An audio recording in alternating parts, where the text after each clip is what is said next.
Hello everyone, welcome to CUET Civil Stab. As you all know that after the examination of 10 plus 2 class, we all have to decided कि हमें किस college में जाकर study करनी है और कैसे हमें कॉलेज में एडमिशन लेना है. So as you all know that कि कॉलेजेस में एडमिशन लेने के लिए अभी आपको एंट्रेंस एग्जाम को क्लियर करना होता है. उसी के बाद जो है आप अपने प्रेफरेंस वाइज जो है वो कॉलेज को चूज कर सकते हैं या आप यूनिवर्सिटीज को चूज कर सकते हैं. तो आज के जो आपकी ये सेशन रहेगा, ये जो आपकी क्लास रहेगी, this is on your syllabus. Chemistry के बारे में हम यहाँ पे बात करेंगे that according to your CUET syllabus किस तरीके का सिलेबस जो है वो आपको केमिस्ट्री सेक्शन से देखने को मिलता है, किस तरीके के क्वेश्चंस यहाँ पे आपको देखने को मिलते हैं. So with syllabus we also check कि किस लेवल के क्वेश्चंस जो हैं वो आपके एग्जाम के लिए यहाँ पे इम्पॉर्टेंट हैं. क्लियर. सिविल स्टैप के द्वारा आपके लिए फ्री CUET 2024 के लिए जल्द ही लाइव बैच स्टार्ट होने वाला है. सो इस चैनल को आप जल्दी से जल्दी सब्सक्राइब कर लें ताकि आप लाइव क्लासेस जो हैं वो टाइमली देख सकें. यहाँ पे आपको प्रॉपर सिलेबस जो है विद टाइम कंप्लीट किया जाएगा, जहाँ पे आपकी थ्योरी क्लास भी रहेगी और साथ में आप जो है वो मल्टीपल चॉइस क्वेश्चंस भी यहाँ पे करेंगे. So let's start our today's session, जहाँ पे हम स्पेसिफिक तरीके से स्टडी करेंगे what is the syllabus of the chemistry according to CUET exam. Then previous year paper को देखेंगे और उसकी हम क्या करेंगे, कंप्लीट एनालिसिस के बारे में स्टडी करेंगे. So let's start. अगर मैं बात करूं यहाँ पे सबसे पहले टॉपिक की, ठीक है, केमिस्ट्री में क्या रहता है, तीन पार्ट्स में हमारे पास केमिस्ट्री डिवाइड रहती है, that is inorganic, physical and the organic one. और अगर उसमें मैं बात करूं, सबसे पहला टॉपिक है जो आपने देखा होगा कि आपकी प्लस टू क्लास में भी आपको बहुत इंटरेस्टिंग टॉपिक वो लगता था, that is your solid state के बारे में बात करूंगी.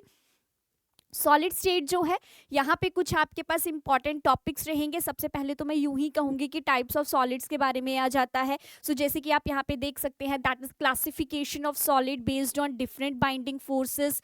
किस तरीके की मॉलिक्यूलर, आयोनिक और कोवलेंट एंड मेटालिक सॉलिड्स आपको देखने को मिलते हैं. Then we will go for your amorphous and the crystalline solids, उनके बीच के डिफरेंसेस क्या हैं, सिमिलरिटीज़ क्या हैं, ये सब चीज़ें हम स्टडी करेंगे. Then we will go for unit cell in 2 dimensions and number of atoms per unit cell. इसके बाद आपका आ जाता था जहाँ पे हम डेंसिटी को फाइंड आउट करते थे. इसके बाद आपकी पैकिंग फ्रैक्शंस आ जाती थी, ऑक्टाहेड्रल, टेट्राहेड्रल में किस तरीके से अवॉइड्स को काउंट करते हैं. सो जो भी आपने अपनी +1 और +2 में जितने भी टॉपिक्स को स्टडी किया है, ऑलमोस्ट मैं वो कहूँगी कि सारे टॉपिक्स जो हैं उस पर्टिकुलर चैप्टर से आपको यहाँ पे देखने को मिलेंगे. क्लियर. तो यहाँ तक तो हमारे पास क्लियर हो गया. इसी के साथ जो है point defect, that is one of the most important topic. Schottky defect, Frenkel defect, stoichiometric, non stoichiometric, ये सब चीज़ें रहेंगी. देन आपके पास आएगा electrical and the magnetic properties, और इसी के साथ हमारे पास आ जाएंगे उसके बाद बैंड थ्योरी, जहाँ पे आप conductors, insulators and semi conductors के बारे में स्टडी करते हैं. और इसी के साथ आपका आ जाता है N और P टाइप सेमी कंडक्टर्स को आप स्टडी करोगे, दैट इज इंट्रिंसिक और द एक्सट्रिंसिक वन. सो देखो क्या होता है कि जब हम अपनी +1 और +2 में होते हैं, तब हम क्या करते हैं, चीज़ों को बहुत नॉर्मली लेते हैं या फिर हमसे बोर्ड के हिसाब से उन चीज़ों को जस्टिफाई करने का ट्राई करते हैं. लेकिन मैं यूँ यूँ कहूँगी कि अब अगर आप किसी भी यूनिवर्सिटी के लिए एंट्रेंस एग्ज़ाम दे रहे हैं, चाहे फिर वो डिफरेंट है, चाहे फिर आप एक कॉमन CUET एग्ज़ाम दे रहे हैं, सो आई कैन से कि आपको यहाँ पे अपने टॉपिक्स को बहुत अच्छे से कवर करके जाना है.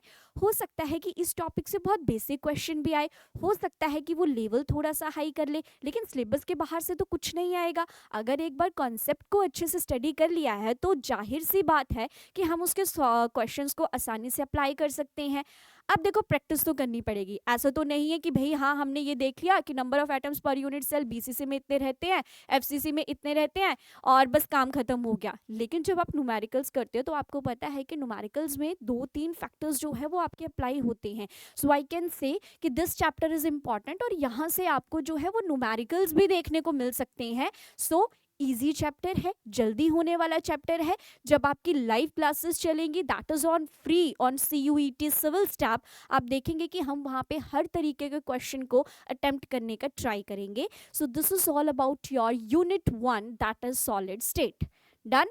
इसी के साथ अगर मैं प्रीवियस ईयर के अकॉर्डिंग कुछ क्वेश्चंस की बात यहाँ पे करूँ, तो जैसे लास्ट टाइम जो आपका सॉलिड स्टेट से वन ऑफ द क्वेश्चन आया था, that is molecules are the constituent particles of molecular solid, identify the molecular solid amongst the following. तो अभी जब आपने पीछे सिलेबस देखा, वहाँ पे फर्स्ट टॉपिक में मेंशन था कि आपको जो है वो टाइप्स ऑफ सॉलिड्स के बारे में पता होना चाहिए कि वो मॉलिक्यूलर है, मेटालिक है, कोवलेंट है, आयोनिक है, किस तरीके का है। उसी के बेस के ऊपर आपका ये क्वेश्चन है, जहाँ पे आपका सल्फर डाइऑक्साइड है, कार्बन है, आयरन है एंड द सोडियम क्लोराइड है। सो यहाँ से क्या सिंपल क्वेश्चन एक पूछा गया है कि यहाँ पे आपको आइडेंटिफाई करना है कि मॉलिक्यूलर सॉलिड जो है वो आपका कौन से फॉर्म में एग्जिस्ट करेगा।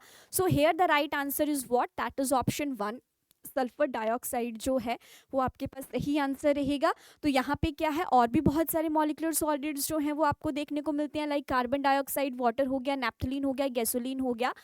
देखो यहाँ पे आज की क्लास में क्वेश्चंस को देखने का मतलब ये है ताकि हम एक लेवल को चेक कर सकें, क्योंकि जब आपकी क्लासेस स्टार्ट होंगी तो हम वहाँ पे हर एमसीक्यू को एक डिटेल में स्टडी करेंगे कि क्यों इसका ये ऑप्शन आंसर है, क्यों बाकी के ऑप्शंस जो हैं वो आंसर्स नहीं है। तो इसलिए अभी जस्ट इस वीडियो में आपको क्या चेक करना है कि what is the level of the questions in CUET exam. Clear? So I can से this is the easy question, मैं इसको मॉडरेट भी नहीं कहूंगी, ये हम अपनी छोटी क्लासेस में भी स्टडी करते हैं। सो this is the first question that is based on your topic that is solid state.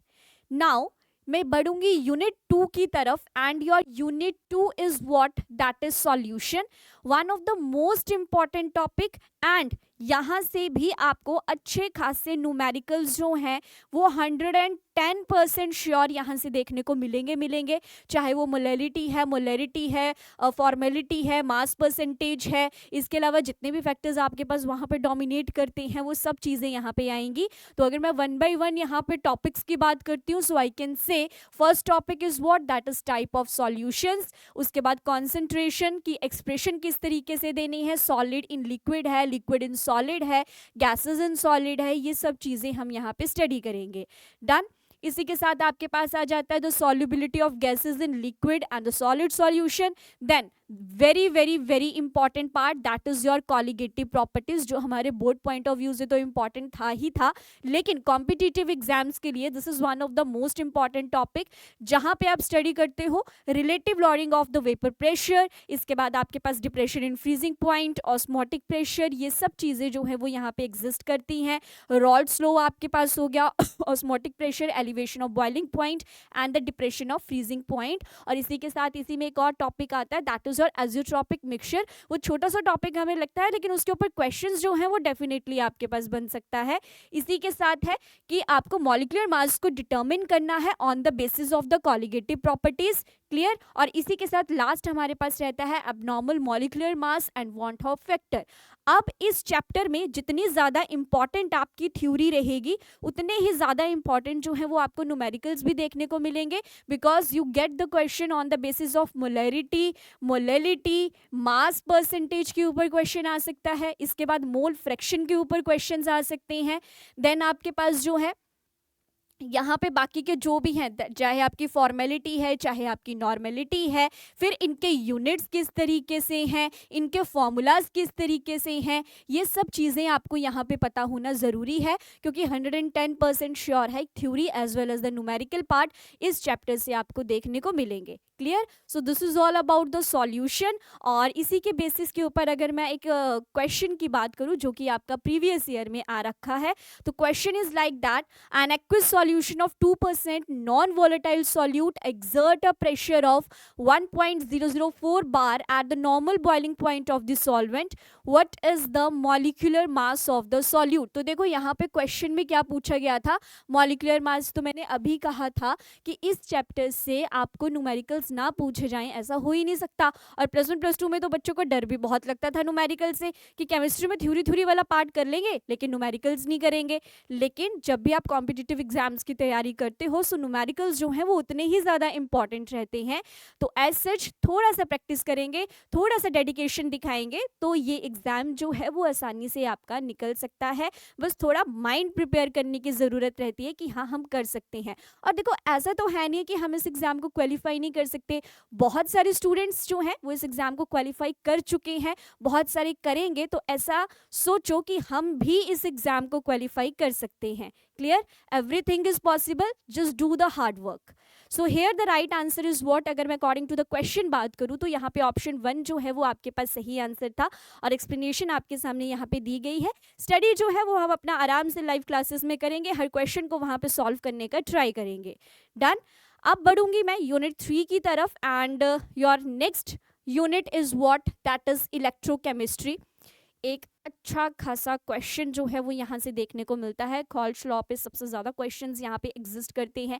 इसके अलावा जितने भी आपके सेल्स हैं, बैटरीज हैं, वहाँ से श्योर रहता है क्वेश्चन आएगा। गैल्वेनिक सेल हो गया, इलेक्ट्रोकेमिकल सेल्स हो गए, इलेक्ट्रोलिटिक सेल्स हो गए। These all are the important points. Now first let's discuss the topic wise in this chapter. So first of all है आपके पास रिडॉक्स रिएक्शन, कि एनोड और कैथोड पे किस साइड ऑक्सीडेशन रहता है, किस साइड रिडक्शन रहता है, कैसे लॉस ऑफ इलेक्ट्रॉन होता है, कैसे गेन ऑफ इलेक्ट्रॉन होता है, वो सब चीज़ें रहेंगी। उसके बाद जो है conductance in electrolytic solution, specific and molar conductivity, variation of conductivity with concentration. So याद करो कि जब आप इलेक्ट्रोकेमिस्ट्री को स्टडी करते थे तो हम वहाँ पे बहुत सारे ऐसे टॉपिक्स को पढ़ते थे जो कि ओहम्स लॉ से आपका स्टार्ट होता था। फिर वहाँ पे आप मोलर कॉन्सेंट्रेशंस को पढ़ते थे, कंडक्टेंस, रेजिस्टेंस को पढ़ते थे, उसके बाद उनकी वेरिएशन आती थी, फिर उसके बाद आप एक कोरिलेशन निकालते थे सेल कांस्टेंट के साथ। तो वही सब चीज़ें हैं। कॉल्श लॉ हो गया, electrolysis and the laws of electrolysis, dry cell. As I say this is one of the most important topic, क्योंकि ये टॉपिक जो है वो डूएबल है। जिन बच्चों को इलेक्ट्रोकेमिस्ट्री के न्यूमेरिकल सॉल्व करने में प्रॉब्लम आती है वो अपने यहाँ पे थ्योरेटिकल पार्ट्स को जो है वो स्ट्रॉन्ग करके जा सकते हैं। क्लियर? तो electrolytic cell, galvanic cell, lead accumulator, then EMF, your SHE standard hydrogen electrode, फिर नॉनेस्ट इक्वेशन। डेफिनेटली श्योर है कि यहाँ से न्यूमेरिकल देखने को मिलेगा। और उसके बाद एप्लीकेशंस क्या है केमिकल सेल्स की तरफ। देन रिलेशन बिटवीन गिव्स energy change, this is very very very important, क्योंकि यहाँ से क्वेश्चन डेफिनेटली अराइज होगा। ईएमएफ ऑफ द सेल हो गया, फ्यूल सेल हो गया, और कोरोजन हो गया। अब देखो जैसे कोरोजन है, it is a very small topic, लेकिन यहाँ पे जो क्वेश्चन आएगा वो किस तरीके से आएगा कि जैसे हम रस्टिंग की बात करते हैं तो वहाँ पे एनोड साइड कौन सी रिएक्शन होती है, कैथोड साइड कौन सी रिएक्शन होती है, बीच में कौन सा सॉल्ट हम यूज किया जाता है, जो कि आपको बैटरीज के केस में देखने को मिलता है, किस तरीके का पेस्ट वहाँ पे यूज किया जा रहा है। सो इस तरीके के क्वेश्चंस जो हैं वो आपको इलेक्ट्रोकेमिस्ट्री के चैप्टर से देखने को मिलेंगे। आई होप कि आपको टॉपिक्स यहाँ पे क्लियर हो गए होंगे। तो इन जनरल अगर आप ध्यान से देखो तो जो भी टॉपिक्स आपने अपनी 11th क्लास में और 12th क्लास में देखे हैं, ऑलमोस्ट वो सारे ही टॉपिक्स जो हैं वो आपको with respect to that chapter जो है वो करने हैं। क्लियर? और इसी के साथ अगर मैं आगे बढ़ूं, that is your question that is based on the electrochemistry. So जैसे क्वेश्चन देखो कि किस तरीके का क्वेश्चन आया है, अभी जस्ट लेवल चेक करना है। सो यहाँ से क्वेश्चन जो है वो स्टेटमेंट वाइज आ रखा है।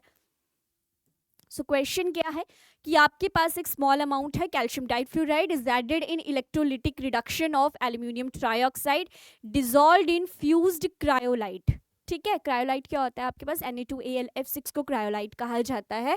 तो यहाँ पे कुछ ऑप्शंस दे रखे हैं और आपको ये बोला गया है कि after study all the options आपको जो है पेयरिंग में चेक करना है कि कौन सा करेक्ट आंसर रहेगा। So here the right answer is option 4, जहाँ पे सी और डी ऑप्शंस जो हैं वो आपके पास करेक्ट रहेंगे। क्लियर? सो यहाँ पे आप देख सकते हो कि एक्सप्लेनेशन जो है वो प्रॉपर तरीके से आपको दी गई है। So this is all about the electrochemistry part. Now let's move to the next one, that is your unit number 4 which is known as the chemical kinetics. And also एक बहुत अच्छा खासा परसेंटेज ऑफ क्वेश्चन ये chapter जो है वो exist करेगा। Numerical surety है, यूनिट्स के ऊपर क्वेश्चन श्योरिटी है, इसके अलावा ग्राफ्स के क्वेश्चन यहाँ से देखने को मिलेंगे। Than half life period, one of the most important topic, वहाँ से डेफिनेटली श्योर रहता है कि क्वेश्चन देखने को मिलेंगे। इसके अलावा जो इस पार्ट से आपको थ्योरेटिकल क्वेश्चन देखने को मिलेगा वो आपको देखने को मिलेगा किस चैप्टर चैप्टर से, सॉरी किस टॉपिक से, दैट इज कोलिजन थ्योरी से, या फिर आप बोल सकते हो कि एक्टिवेशन एनर्जी से, या फिर आप बोल सकते हो कि कैटलिस्ट वाले टॉपिक से यहाँ से चीज़ें देखने को मिल सकती हैं। अदरवाइज 110% श्योर चांसेस हैं कि न्यूमेरिकल तो इस चैप्टर से श्योर है देखने को मिलेगा।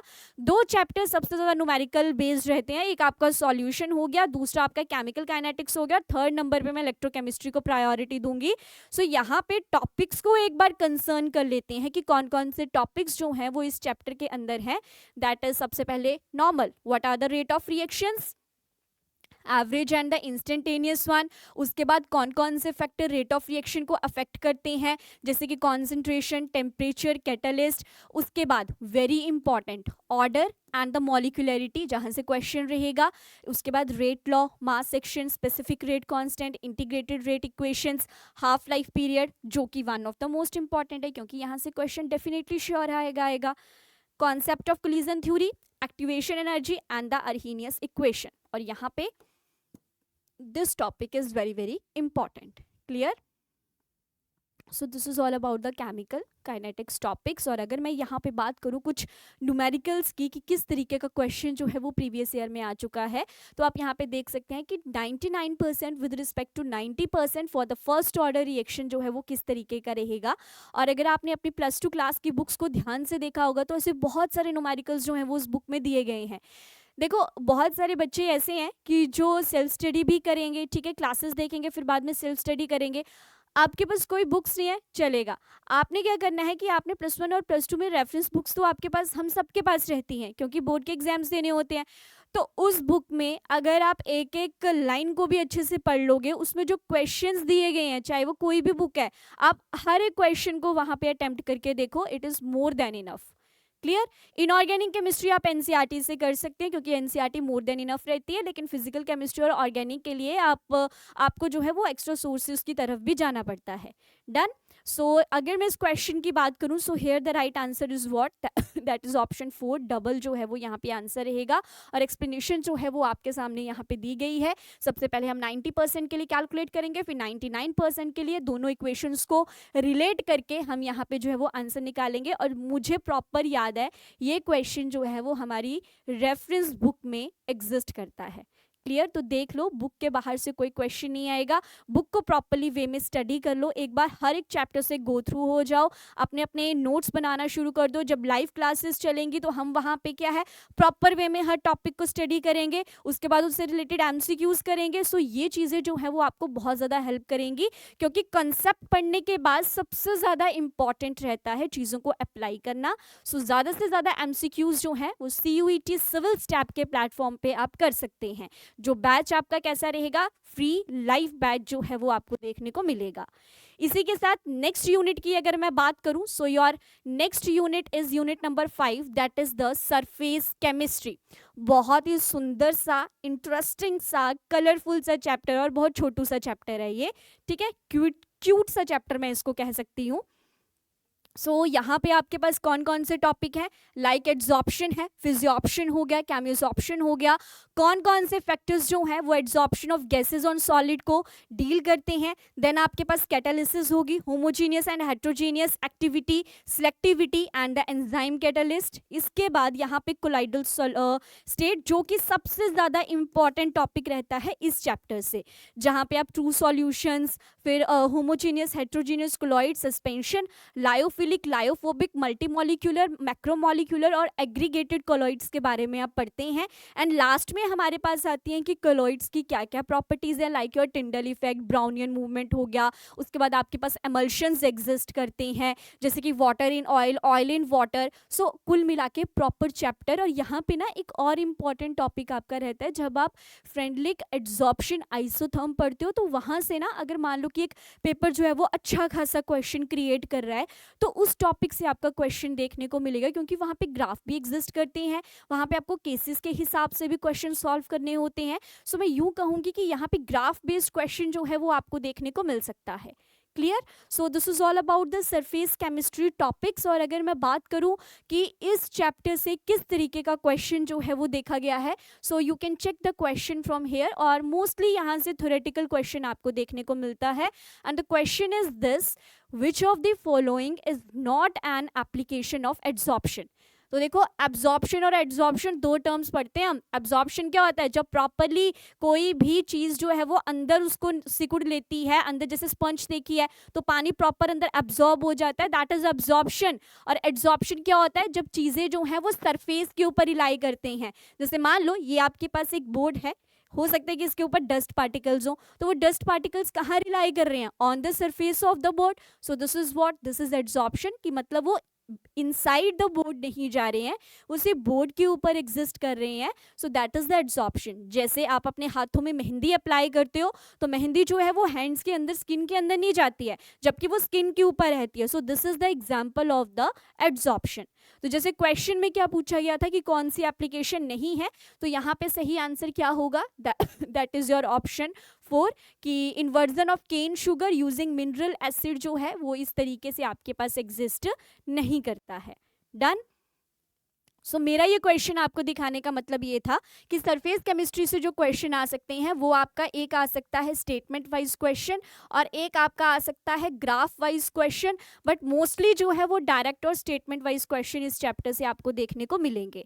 क्लियर? और इसी के साथ अगर मैं बढ़ूं आपके नेक्स्ट यूनिट की तरफ, so your next unit is unit number 6, that is your general principle and the process of isolation of the elements, जिसे मैं इन शॉर्ट कहूंगी मेटलर्जी।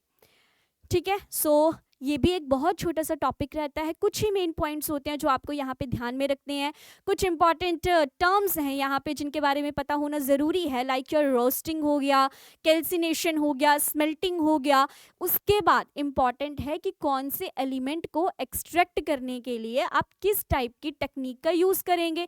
तो इन सब चीज़ों को हम एक टेबल में पढ़ते हैं कि अगर मोस्ट रिएक्टिव है तो कैसी टेक्निक्स यूज़ की जाएंगी, मॉडरेट रिएक्टिव है तो कैसा रहेगा, और बहुत ज़्यादा स्टेबल है तो उसको किस तरीके से हम एक्सट्रैक्ट करेंगे। ये सब चीज़ें जो हैं हम कहाँ पढ़ते हैं? मेटलर्जी वाले चैप्टर में। ओर्स आएंगी यहाँ पे, अलॉयज की फॉर्मेशन हम यहाँ पे देखेंगे। एंड देखो, ओर्स एंड अलॉयज ऐसे टॉपिक है कि आप किसी भी लेवल का एग्जाम दे रहे हो और अगर वहाँ पे जर्नल साइंस भी एग्जिस्ट कर रही है ना, तो ये दो टॉपिक्स तो डेफिनेटली श्योर है कि देखने को मिलते हैं। सो इस एग्जाम के लिए भी, CUET के एग्जाम के लिए भी, ये भी आपका one of the most important topic रहने वाला है, क्योंकि अलॉयज के ऊपर क्वेश्चंस पूछे जाते हैं। So now let's discuss the topics. So principles and the methods of extraction, concentration, oxidation, reduction, electrolytic method and refining. उसके बाद किस तरीके की occurrence and the principle of extraction of aluminium है, कॉपर, जिंक एंड आयरन। तो यहाँ पे जो मेनली है वो आपको अकरेंस और एक्सट्रैक्शन किसके बारे में पूछी गई है? एल्यूमिनियम के बारे में, कॉपर के बारे में, जिंक और आयरन के बारे में। तो हमें ज़्यादा स्टडी करने की जरूरत नहीं है, सिर्फ 4 एलिमेंट्स के ऊपर हमने यहाँ पे ज़्यादा फोकस करना है। So this is all about this topic. और अगर मैं इसके ऊपर क्वेश्चन की बात करूँ तो किस तरीके का क्वेश्चन जो है वो आपको देखने को मिला है, एक बार आप जरूर देखें। This is very very very famous question भी मैं कह सकती हूँ। अच्छा, जैसे ना आपने पढ़ा होगा कि जब हम निकल के एक्सट्रैक्शन करते हैं तो हम वहाँ पे मोल्ड प्रोसेस का यूज़ करते हैं। सो इस तरीके से ये टॉपिक्स क्या हैं आपके लिए इम्पॉर्टेंट हैं। जैसे कि यहाँ पे आपने देखा होगा जोन रिफाइनिंग का हम यूज़ किसके लिए करते हैं, तो यहाँ पे ये चीज़ पूछी जा रही है। तो यहाँ पे क्या होगा? ऑप्शन 2 आपका सही आंसर रहेगा। तो यहाँ पे ये क्या कहता है कि जो भी आपके मेटल्स हैं, लाइक आपका गैलियम हो गया, सिलिकॉन, जर्मेनियम हो गया, जो as a semiconductor exist करते हैं, उनको जब आपने किसी भी और से एक्सट्रैक्ट करना है या किसी भी मिनरल से, किसी भी खान से, किसी भी खनिज से उनको बाहर निकालना है, उनको प्योरीफाई करना है, तो आप वहाँ पे किस मेथड का यूज़ करेंगे? That is your zone refining. And zone refining को पढ़ने के लिए अब आपको चेक करनी पड़ेगी हमारी लाइव ऑनलाइन क्लासेस, जो कि बिल्कुल फ्री हैं सिविल स्टैप के प्लेटफॉर्म पे। तो वहाँ पे हम हर एक टेक्निक को डिटेल में स्टडी करेंगे। डन? और इसी के साथ आपका जो नेक्स्ट टॉपिक है, that is your unit 7, P block element. So जैसे कि मैं हमेशा कहती हूँ हर केमिस्ट्री की क्लास में, अगर आपको पता हो तो जैसे पीरियोडिक टेबल हो गया, उसके अंदर जितने भी ब्लॉक्स एलिमेंट्स हैं, इसके बाद आपका एक केमिकल बॉन्डिंग वाला चैप्टर रहता है, दीज 2 चैप्टर्स, और एक होता है आपका एटॉमिक स्ट्रक्चर। तो मैं 3 चैप्टर्स का नाम लूँगी। तो ये क्या है? Heart and the soul of the chemistry है। इसके अलावा अगर आपने पहले ये स्टडी नहीं किया है ना, तो आप केमिस्ट्री को पढ़ना स्टार्ट नहीं कर सकते, क्योंकि ये आपका बिल्कुल बेसिक पार्ट रहता है। चाहे कोई भी लेवल का एग्जाम ले लो, यहाँ से डेफिनेटली श्योर है कि क्वेश्चंस आपको देखने को मिलते ही मिलते हैं। तो अगर मैं पी ब्लॉक की बात करूँ, तो पी ब्लॉक में जो हमें स्टार्टिंग में सबसे पहले ग्रुप दिया गया है, दैट इज योर ग्रुप 15 के एलिमेंट्स हैं। ग्रुप 15 जो है वो नाइट्रोजन फैमिली को कहा जाता है, जिसे आप निकोजेंस के नाम से भी जानते हैं। क्लियर? तो यहाँ पे कौन कौन से टॉपिक्स के ऊपर आपको फोकस करना है? सो यहाँ पे जर्नल इंट्रोडक्शन आ जाएगी, इलेक्ट्रॉनिक कन्फिग्रेशन, उनकी अक्रेंस क्या है, ऑक्सीडेशन स्टेट क्या है, देन अगेन वही physical and the chemical properties. उसके बाद आपको जो है वो यहाँ पे नाइट्रोजन स्पेसिफिक जितने भी कंपाउंड्स हैं उनकी प्रेपरेशन, उनकी प्रॉपर्टीज, इंडस्ट्रियल लेवल पे उनके यूजेस क्या क्या हैं। नेक्स्ट आपके पास आएगा कंपाउंड्स ऑफ नाइट्रोजन, जहाँ पे उनकी जैसे अमोनिया है, उसके बाद निट्रिक एसिड है या नाइट्रोजन के ऑक्साइड्स हैं, तो उनके स्ट्रक्चर्स को हम स्टडी करेंगे। And one of the most important topic जहाँ से श्योर रहता है कि क्वेश्चन देखने को मिलेगा, that is oxo acid of the phosphorus, जहाँ पे आप बहुत सारे फॉस्फोरस कंटेनिंग कंपाउंड्स के बारे में स्टडी करते हैं। यहाँ पे उसके एलोट्रॉप्स आते हैं। सो ये सब चीज़ें जो है वो आपको ग्रुप 15 में देखने को मिलेंगी। दैट इज योर चैप्टर कौन सा है? P block element. क्लियर? इसी के साथ आपका नेक्स्ट रहता है दैट इज योर ग्रुप 16 का एलिमेंट, जिसे आप ऑक्सीजन फैमिली के नाम से जानते हैं। और इसे बेसिकली और किस नाम से जाना जाता है? कैल्कोजेंस के नाम से भी इसको जाना जाता है। तो यहाँ पर भी सेम वही ट्रेंड होगा कि जो आपके पास एलिमेंट्स हैं वो किस तरीके की इलेक्ट्रॉनिक कन्फिग्रेशन है, क्या एटॉमिक साइज है, ऑक्सीडेशन स्टेट क्या है, अक्रंस क्या है, कितने percentage by weight earth crust में ये प्रेजेंट रहते हैं, then general physical and the chemical properties रहेंगी। और यहाँ पे हम जो है कुछ क्लासिफिकेशन पढ़ते हैं ऑक्साइड्स की, जो कि एक डिफरेंट टॉपिक रहता है, लाइक ओजोन हो गया, सल्फर के एलोट्रॉपिक फॉर्म्स के ऊपर क्वेश्चन आते हैं, देन उनकी प्रेपरेशन, प्रॉपर्टीज एंड यूजेस रहेंगी। उसके बाद आपका रहेगा सल्फर डाइऑक्साइड और सल्फ्यूरिक एसिड। और इसी के साथ जो है यहाँ पर भी हम ऑक्सो एसिड्स ऑफ सल्फर को जरूर स्टडी करेंगे, क्योंकि ये जो है वो one of the most important topic है। कुछ नहीं करके जाना है ना, अगर फिर भी इन दो टॉपिक्स को पढ़ के जाना। एक तो आपके पास हो गया एलोट्रॉप्स ऑफ सल्फर, और सेकेंड इंपॉर्टेंट टॉपिक मैं बोलूंगी ऑक्सो एसिड ऑफ सल्फर, क्योंकि मैक्सिमम टाइम्स यहाँ से क्वेश्चंस देखने को मिलते हैं बेसिसिटी के ऊपर, एसिडिटी के ऊपर, स्ट्रक्चर्स के ऊपर, कितने H पॉजिटिव रिप्लेस होंगे, कितने OH नेगेटिव रिप्लेस होंगे। This is the very very very important question.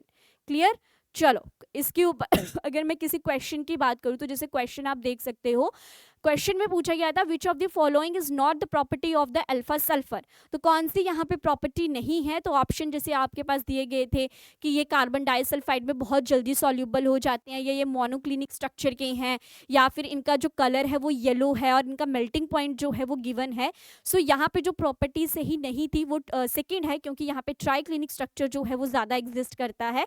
ठीक है? सो वी कैन से कि alpha sulphur is known as the rhombic sulphur, while beta sulphur is the monoclinic sulphur. तो यहाँ पे alpha sulphur के बारे में बात की गई थी। So that is what rhombic sulphur के नाम से उसे जाना जाता है।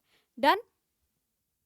नेक्स्ट है आपके पास, अभी तक हम पी ब्लॉक एलिमेंट्स के बारे में ही स्टडी कर रहे हैं, तो नेक्स्ट आपके पास आता है group, that is group 17, halogen family के नाम से हम जानते हैं, फ्लोरीन, क्लोरीन, ब्रोमीन, आयोडीन। तो इनकी यहाँ पे occurrence, electronic configuration, oxidation state, atomic size, ionisation energy, electron affinity, सब चीज़ों को स्टडी करेंगे, physical and the chemical properties. और उसके बाद हमारे पास कुछ स्पेसिफिक टॉपिक्स रहते हैं, like this preparation, properties and uses of the chlorine and the hydrochloric acid, interhalogen compounds, oxo acids of halogens and the structures only। तो ये सब चीज़ें जो हैं वो यहाँ पे स्टडी की जाएंगी। Done? So this is all about the group 17 elements के बारे में आपको ये चीज़ें जो हैं वो स्टडी करनी पड़ेंगी। और इसके बाद है आपका पी ब्लॉक एलिमेंट का last topic, that is your group 18 elements, जो कि एक बहुत छोटा सा ग्रुप भी रहता है। और यहाँ पे हमें कुछ ही टॉपिक्स को जो है वो स्टडी करना है। मेनली जो है यहाँ पे जो आपका टॉपिक रहता है, एक ना आपका हाइब्रिडाइजेशंस के ऊपर यहाँ से क्वेश्चंस आता है। वैसे तो आप उसको कोऑर्डिनेशन केमिस्ट्री में भी पढ़ते हो, लेकिन एक यहाँ पे हाइब्रिडाइजेशन है। और नोबल गैस फैमिली में वैसे तो कोई नोबल गैस जो है वो कंपाउंड्स नहीं बनाती है, लेकिन जीनन जो है वो कुछ कंपाउंड्स की फॉर्मेशन करती है। So with respect to that topic आपको क्वेश्चंस देखने को मिलेंगे। इसके बावजूद यहाँ से क्वेश्चन जो है वो यूजेस के ऊपर बहुत सारे पूछे जाते हैं। So general introduction, electronic configuration, occurrence, trends in physical and chemical properties, और उसके बाद उसके यूजेस, ये सारे के सारे टॉपिक्स जो हैं वो इस टॉपिक से आपके क्या रहेंगे? इंपॉर्टेंट रहेंगे। सो this is all about the zero group, that is noble gases. It's your group 18 elements. इसके बेसिस के ऊपर क्वेश्चन देखेंगे। तो देखो इनऑर्गेनिक केमिस्ट्री में हम जितने भी टॉपिक्स को कवर कर रहे हैं ना, वहाँ से मैक्सिमम श्योरिटी रहती है कि स्टेटमेंट वाइज क्वेश्चंस जो हैं वो आपको देखने को मिलेंगे। तो जैसे कि यहाँ पे क्वेश्चन पूछा गया था कि कौन सी जो है वो यहाँ पे ट्रू स्टेटमेंट है। जैसे कि फर्स्ट स्टेटमेंट आपके पास दी गई है कि नोबल गैसेस के पास लो मेल्टिंग और बॉइलिंग पॉइंट रहता है क्योंकि वहाँ पे वीक डिस्पर्जन फोर्सेज हैं और यहाँ पे कंप्लीटली इलेक्ट्रॉनिक कन्फिगरेशन देखने को मिलती है। जीनन ट्राइफ्लोराइड और जीनन हेक्साफ्लोराइड जो है वो कलरलेस क्रिस्टलाइन है और जीनन ट्राइऑक्साइड जो है उसका पिरामिडल ज्योमेट्री है। तो यहाँ पे जो सही आंसर है दैट इज योर ऑप्शन 4 कि यहाँ पे ACD जो है आपके पास क्या रहेगा, एक सही स्टेटमेंट जो है वो आपको देखने को मिलेगी। Clear? So this is all about this, क्योंकि ACD आपका हो गया है। नेक्स्ट आपके पास रहता है, अच्छा अब ना ऑप्शन बी देख लेना कि यहाँ पे बोला गया था कि सारी गैसेस की NH2NP6 होती है, लेकिन आपके पास पता है कि हमारे पास d ऑर्बिटल भी है, f ऑर्बिटल भी है, तो उसके हिसाब से चीज़ें वेरी भी करती हैं। डन? चलो नेक्स्ट क्वेश्चन, नेक्स्ट अगर टॉपिक की बात करूँ तो this is your next unit that is known as the D and F block, जहाँ पे आप ट्रांजिशन और इनर ट्रांजिशन एलिमेंट्स के बारे में स्टडी करते हैं। तो यहाँ पे जो आपका फर्स्ट टॉपिक है it is your general introduction, उनकी इलेक्ट्रॉनिक कन्फिग्रेशन, अक्रेंस किस तरीके से है, क्या करेक्टरिस्टिक्स हैं, and then the most important one जो हम यहाँ पे ट्रेंड्स को स्टडी करेंगे, जैसे कि आपका metallic character, ionisation enthalpy, oxidation state हो गया, ionic radii, colour, catalytic properties, magnetic properties. और यहाँ पे this is one of the most important topic जहां पे आप म्यू की वैल्यू को फाइंड आउट करते हो by the formula spin only formula n×n+2 Bohr magneton के द्वारा। सो यहां से श्योर है क्वेश्चन। इसके अलावा यहाँ पे अनपेयर्ड इलेक्ट्रॉन्स के ऊपर बहुत ज्यादा क्वेश्चंस पूछे जाते हैं। कौन सा कंपाउंड यहाँ पे कलर्ड है, कौन सा कलरलेस है, इसके ऊपर क्वेश्चंस आएंगे। डायमैग्नेटिक है, पैरामैग्नेटिक है, क्वेश्चंस रहेंगे, क्योंकि we know that D block elements क्या होते हैं, जो ट्रांजिशन एलिमेंट्स होते हैं। ट्रांजिशन एलिमेंट्स जो हैं वो कलर्ड कंपाउंड्स होते हैं और इसके बावजूद इनका यूज जो है वो बहुत सारे एज ए कैटलिस्ट की फॉर्म में भी किया जाता है। तो ये ना बहुत ही ज़्यादा इंटरेस्टिंग भी चैप्टर है और ज़्यादा बड़ा चैप्टर नहीं है। आराम से जब आप कॉन्सेप्ट्स को स्टडी कर लोगे, उनको समझ जाओगे, तो आसानी से इस चैप्टर से क्वेश्चंस को अटेम्प्ट किया जा सकता है। इसके अलावा जो मैं हमेशा कहती हूँ, this is one of the most important, किसी भी लेवल का एग्जाम दे रहे हो, potassium dichromate and potassium परमैग्नेट, sure रहता है क्वेश्चन देखने को मिलेगा। और क्वेश्चन किस फॉर्म में आता है कि जब आप इनकी ब्रेक डाउन करवाते हो एसिडिक मीडियम में, बेसिक मीडियम में या फिर न्यूट्रल मीडियम में, तो कितने नंबर ऑफ इलेक्ट्रॉन्स जो हैं वो आपके आउट होते हैं। सो ये टॉपिक जो है इस चैप्टर से आपका क्या रहेगा, इंपॉर्टेंट रहेगा। क्लियर? और नेक्स्ट अगर मैं इसी के बेसिस के ऊपर डी एंड एफ ब्लॉक के बेसिस के ऊपर क्वेश्चन की बात करती हूँ, तो किस तरीके का क्वेश्चन जो है वो आपको यहाँ पे देखने को मिल सकता है। So the question is like that, manganese ions on reaction with परऑक्सी disulphate ions form. तो आई होप कि जो केमिस्ट्री स्टूडेंट्स हैं या जिन्होंने भी ये चीज़ स्टडी कर रखी है, आपको क्वेश्चन समझ में आ गया होगा कि क्या कहा गया है। मैग्नीज की रिएक्शन करवानी है किसके साथ, परऑक्सी डाइसल्फेट के साथ, और वहाँ पे किस टाइप के आयंस की फॉर्मेशन रहेगी, ये क्वेश्चन यहाँ पे पूछा गया है। सो यहाँ पे जो है वो ऑप्शन 4 आपके पास सही आंसर रहेगा, क्योंकि जब आप इसकी रिएक्शन करेंगे तो आपके पास जो है MnO4 नेगेटिव की फॉर्मेशन जो है वो देखने को मिलेगी। तो यहाँ से रिएक्शन बेस्ड क्वेश्चंस भी रहेंगे और उसके बावजूद मैं आपको बता चुकी हूँ कि किस टाइप के क्वेश्चंस यहाँ से पूछे जा सकते हैं। क्लियर? इसी के साथ इसी टॉपिक का that is your D and F block के, उसमें हम पढ़ते हैं लेंथेनॉइड्स एंड एक्टिनॉइड्स के बारे में, जहाँ पे आप इलेक्ट्रॉनिक कन्फिग्रेशन, ऑक्सीडेशन स्टेट, ये बहुत इंपॉर्टेंट टॉपिक है oxidation state, then chemical reactivity, and next आपके पास आता है लेंथेनॉइड कॉन्ट्रैक्शन, जो कि इंपॉर्टेंट है कि यहाँ से क्वेश्चन देखने को मिलेगा और इसके कॉन्सिक्वेंसेस। एक्टिनॉइड्स में भी सेम चलेगा, यहाँ पे भी लेंथेनॉइड कॉन्ट्रैक्शन की ज़्यादा के साथ जो है वो एक्टिनॉइड कॉन्ट्रैक्शन देखने को मिलती है। और ना मैं यूँ कह सकती हूँ कि एक्टिनॉइड्स में ना हमारा एक छोटा सा टॉपिक एग्जिस्ट करता है, that is your transuranic elements. तो यहाँ पे तो वो मेंशन नहीं किया गया है, लेकिन अगर आप अपनी बुक्स में देखोगे तो ये वाला टॉपिक भी यहाँ पे है। सो आई कैन से कि यहाँ से क्वेश्चन जो है वो आपके पास देखने को मिल सकता है, क्योंकि ये एक अच्छा खासा क्वेश्चन जो है वो यहाँ से जनरेट हो सकता है। So this is all about our inner transition element, जहाँ पे आपको मैक्सिमम रेडियो एक्टिव एलिमेंट्स देखने को मिलते हैं। So the most important topic here is lanthanoid and the actinoid contraction and the oxidation state के ऊपर बहुत सारे क्वेश्चन जो हैं वो यहाँ से पूछे जाते हैं। और थर्ड जो यहाँ पे इंपॉर्टेंट रहता है वो रहती हैं इसकी मैग्नेटिक प्रॉपर्टीज। क्लियर? और इसी के साथ अब मैं आगे बढ़ूंगी the one of the most important topic that is your coordination chemistry. सबसे ज़्यादा मज़ेदार है इस चैप्टर को करना, क्योंकि अगर आपको यहाँ पे इलेक्ट्रॉनिक कन्फिग्रेशंस पता है ना, आपको कोई दिक्कत नहीं आएगी इस चैप्टर के क्वेश्चंस को अटेम्प्ट करने में। तो सबसे पहले ना, जब तक क्लासेस स्टार्ट नहीं हो जाती हैं, ठीक है, आपको क्या करना है, एटॉमिक नंबर्स एटलीस्ट 1 से लेके 30 तक सारे एटॉमिक नंबर्स के साथ एलिमेंट्स याद होने चाहिए, उनकी इलेक्ट्रॉनिक कन्फिग्रेशन जो है वो टिप्स पे होनी चाहिए, फिर देखना आपको कोई दिक्कत नहीं आएगी। फर्स्ट अगर टॉपिक की यहाँ पे मैं बात करूँ तो सबसे पहले हम बेसिक टॉपिक से स्टार्ट करेंगे कि कोऑर्डिनेशन कंपाउंड्स क्या होते हैं। यहाँ पे आप लिगेंड्स देखते हैं, coordination number, colour, magnetic properties and shapes. मतलब यहाँ पे ना हर एक टॉपिक बहुत ज़्यादा इंपॉर्टेंट है। आप कोऑर्डिनेशन कंपाउंड्स की नेमिंग किस तरीके से करनी है वो सीखेंगे, उसके बाद उनकी बॉन्डिंग किस तरीके से है, आइसोमेरिज्म अलग से ये एक चैप्टर मान के चलो इसको, क्योंकि एक अच्छा खासा लिंकेज जो है वो यहाँ पे देखने को मिलती है। Werner's theory, valence bond theory, crystal field theory, कितनी बार हमने इन चीज़ों को पढ़ा, और ना ये बहुत सुंदर है। मतलब मैं अगर केमिस्ट्री की लैंग्वेज में बोलूँ तो बहुत सुंदर और अच्छी वाली थ्योरीज रहती हैं, क्वेश्चन भी आसानी से यहाँ पे हो जाते हैं। सीएफएससी को आपको काउंट करना होता है। यहाँ पे लास्ट में आपके पास रहता है importance of the coordination compound, कि क्वालिटेटिव एनालिसिस में किस तरीके से की जाती है, और अगर यहाँ पे कुछ ऐसे कोऑर्डिनेशन मेटल्स है जिनका बायोलॉजिकल सिस्टम के तहत भी हमारी लाइफ में कोई इंपॉर्टेंस है, तो आप इसको वहाँ पे भी चेक कर सकते हो। ठीक है, so these all are the topic that is related to your coordination chemistry. और इसी से रिलेटेड अगर मैं क्वेश्चन की बात करूं तो यहाँ पे इस तरीके का क्वेश्चन रहेगा, just leave this part. Question क्या रहेगा कि आपके पास जो है ऐसा ही वीबीटी के अकॉर्डिंग जो है वो क्वेश्चन देखने को मिलेगा। You have to check the hybridisation here, कि कौन सी किसकी हाइब्रिडाइजेशन जो है वो यहाँ पे एग्जिस्ट करती है। नेक्स्ट क्वेश्चन जो है वो आपका यहाँ पे CFT के ऊपर बन सकता है, देन कोऑर्डिनेशन नंबर के ऊपर क्वेश्चन आ सकते हैं, ऑक्सीडेशन स्टेट आ सकता है, नेमिंग के ऊपर क्वेश्चन जो है वो यहाँ से पूछे जा सकते हैं। Clear? So I can say कि here the right answer is what, option 4 जो है वो आपके पास यहाँ पे सही आंसर रहेगा। इसी के साथ नेक्स्ट अगर मैं टॉपिक की बात करूँ तो यहाँ से ऑर्गेनिक केमिस्ट्री की शुरुआत होते हुए आपको देखने को मिलेगी। And I am little bit also astonished कि ऑर्गेनिक केमिस्ट्री के कुछ ही टॉपिक्स जो है वो यहाँ पे मेंशन है। अगर देखा जाए तो सारा ही है, और जनरल ऑर्गेनिक केमिस्ट्री जो है वो यहाँ पे नहीं मेंशन की गई है। मतलब आपको डायरेक्ट चैप्टर्स पे फोकस करना है, लेकिन उससे पहले GOC को पढ़ना भी बहुत ज़्यादा इंपॉर्टेंट रहता है। क्लियर? तो यहाँ पे सबसे पहला चैप्टर है आपके पास haloalkanes and haloarenes. Now I know बहुत सारे बच्चों को ऑर्गेनिक केमिस्ट्री बिल्कुल पसंद नहीं है, और कुछ बच्चों की इतनी ज़्यादा फेवरेट होती है कि पूछो मत। लेकिन अगर आप केमिस्ट्री की तैयारी कर रहे हैं और अगर आपने सोच रखा है कि मुझे इस एग्ज़ाम को अच्छे से क्वालिफाई तो करना ही करना है ताकि मैं अपना मनपसंद का कॉलेज चूज़ कर सकूँ, तो ऑर्गेनिक केमिस्ट्री को बिल्कुल भी छोड़ के नहीं जाना है। क्यों? क्योंकि यही स्कोरिंग रहेगा।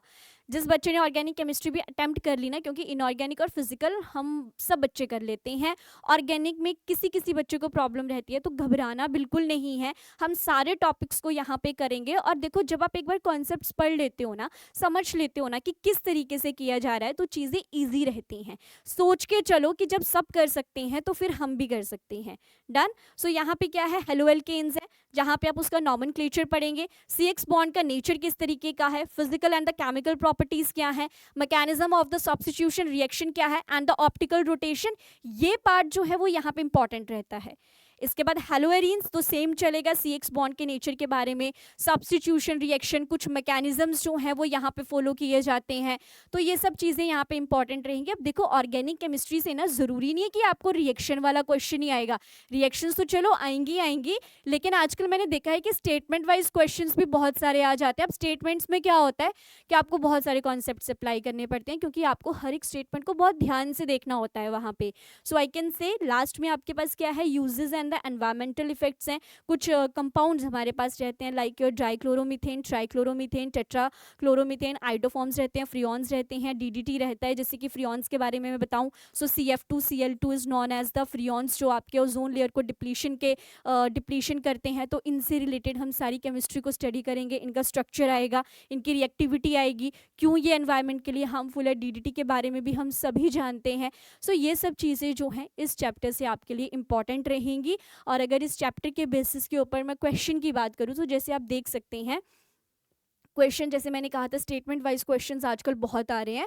तो जैसे यहाँ पे अल्काइल हैलाइड्स के विद रिस्पेक्ट टू क्वेश्चन पूछा गया था और आपके पास बहुत सारी यहाँ पे क्या दी गई हैं, स्टेटमेंट्स दी गई हैं और आपको यहाँ पे क्या करना था, इन चीज़ों को आइडेंटिफाई करना था। So here the right answer is what, option 1 आपके पास जो है वो सही रहेगा, that is option B and E जो है वो यहाँ पे जो है वो बिल्कुल सही है। And this is your explanation. देखो जब क्लासेस स्टार्ट करेंगे ना तब हम यहाँ पे हर चीज़ को पढ़ेंगे, या थोड़े दिनों में आपको प्रीवियस ईयर क्वेश्चन पेपर का एनालिसिस भी देखने को मिलेगा, हर क्वेश्चन को डीपली एक्सप्लेन किया जाएगा। डन। और इसी के साथ अगर मैं बात करूं नेक्स्ट टॉपिक की, that is your alcohols, phenols and ether. तो मान के चलो ये 3 चैप्टर हैं एक साथ, क्योंकि अल्कोहल की केमिस्ट्री डिफरेंट रहती है, फिनोल्स की डिफरेंट रहती है और ईथर्स की डिफरेंट रहती है। ईथर्स का ये है कि वो थोड़ा सा छोटा पार्ट है, लेकिन अल्कोहल और फिनोल्स अच्छी खासी रिएक्शंस जो है वो यहाँ पे देखने को मिलेंगी। और ऑर्गेनिक केमिस्ट्री में इन चैप्टर्स में जितनी भी नेमिंग रिएक्शंस रहेंगी ना उनके ऊपर तो ज़रूर फोकस करना ही करना है। क्लियर। तो जैसे अल्कोहल्स की मैं बात करूँ तो सबसे पहले तो नॉमेनक्लेचर आ जाएगा, उसके बाद आपकी फिजिकल और केमिकल प्रॉपर्टीज आ जाएंगी, देन किस तरीके से उनकी प्रेपरेशन की जाती है वो सारी चीज़। देन फिनोल्स के केस में भी नॉमेनक्लेचर है, फिजिकल केमिकल प्रॉपर्टीज है, फिनोल का एसिडिक नेचर क्यों होता है, यहाँ पे इलेक्ट्रोफिलिक सब्स्टिट्यूशन रिएक्शंस रहती हैं, यूजेस ऑफ फिनोल्स हैं। सो ये सब चीज़ें यहाँ पे रहेंगी। इसके बाद है आपके पास ethers. So nomenclature, method of preparation, physical and the chemical properties and the uses. So these are the topics that is related to alcohols, phenols and the ethers. Clear? And इसी के बेस के ऊपर अगर मैं question की बात करूँ तो देखो डायरेक्ट क्वेश्चंस भी बहुत सारे पूछे जाते हैं। जैसे कि फर्स्ट क्वेश्चन था यहाँ पे कि इथेनॉल की अगर आप प्रिपरेशन करते हो तो यहाँ पे जैसे क्वेश्चन में क्या पूछा गया था कि कौन सा मेथड नहीं है।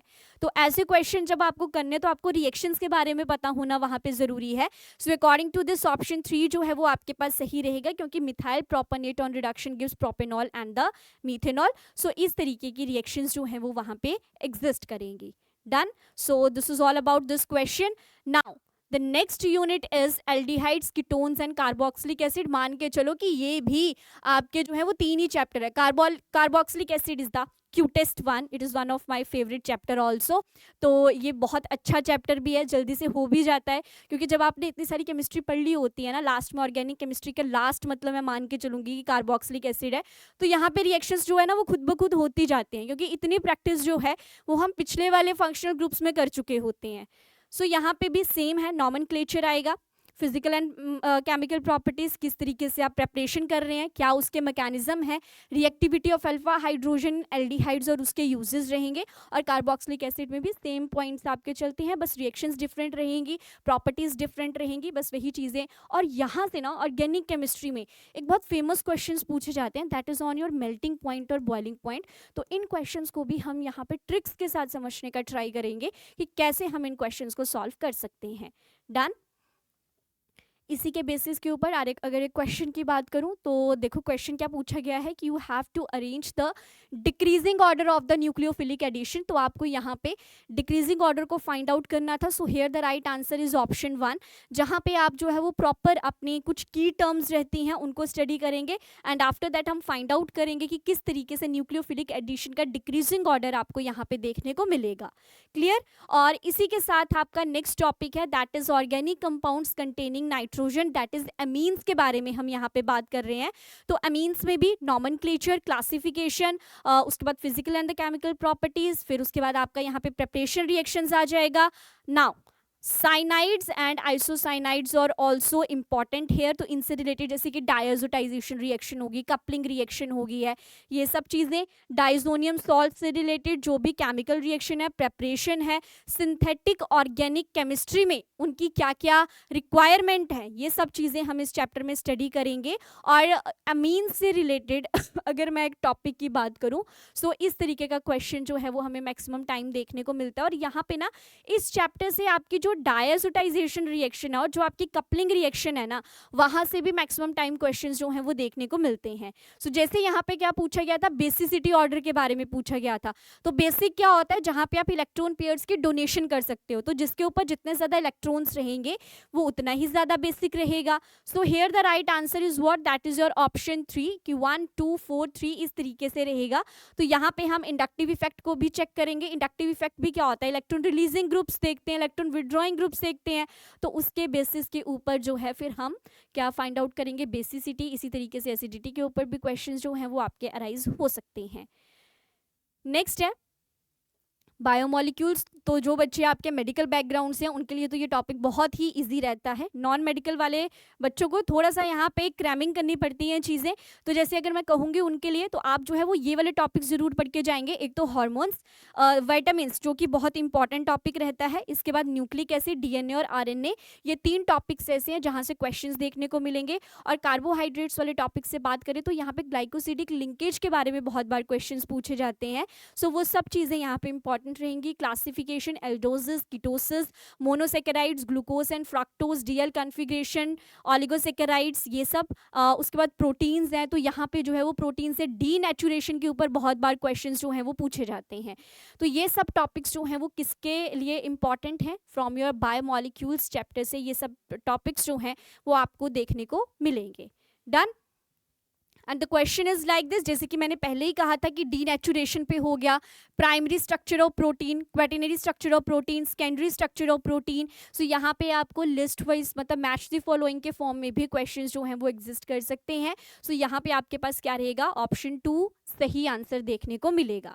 इसी के साथ आपके पास नेक्स्ट टॉपिक है, very interesting, very nice chapter, मज़ा आता है इस चैप्टर को करने में, that is your polymers. Clear. तो यहाँ पे पॉलीमर्स में सबसे पहले आप देखोगे नेचुरल एंड द सिंथेटिक, किस तरीके से पॉलीमराइजेशन हो रही है, addition and the condensation, polymerization. उसके बाद कुछ इंपॉर्टेंट पॉलीमर्स हैं like natural and the synthetic like polythene, nylon, polyester, bakelite, बहुत बार क्वेश्चन आते हैं। वल्केनाइजेशन ऑफ रबर से हर बार क्वेश्चन आता है। Biodegradable and non biodegradable polymers. So ये सारे टॉपिक्स जो हैं वो आपको पॉलीमर्स वाले चैप्टर से देखने को मिलेंगे। क्लियर। आई होप कि टॉपिक्स कौन कौन से हैं वो क्लियर हो रहे होंगे। देखो, टॉपिक्स के बारे में पता होना बहुत ज़रूरी है।